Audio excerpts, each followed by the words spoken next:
Balad সুবহানাল্লাহ পড়েন। আবার এই শহরের নাম দিলেন আল্লাহ উম্মুল কুরা, জনপদ সমূহের মা। এই শহরের মধ্যে যারা এই প্রবেশ করবে নিরাপত্তা দিবে কে? আবার এই শহরের মাঝখানে আল্লাহ এমন একটা ঘর তৈরি করেছে, গোটা বিশ্বের সব মুসলমান ওই ঘরের দিকে মাথা নুইয়ে সিজদায় লুটিয়ে পড়ে। সুবহানাল্লাহ পড়েন।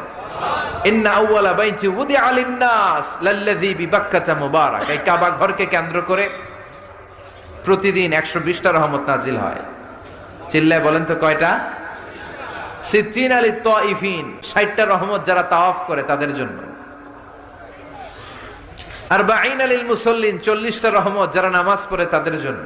60 আর 40 কত? বাকি আছে কয়টা? ওয়াল 20 আলিন নাযিরিনা ইলাল কাবা, বাকি 20টা রহমত যারা তাওয়াফও করে না, নামাজও পড়ে না, শুধু কাবার দিকে তাকিয়ে থাকে। সুবহানাল্লাহ পড়েন।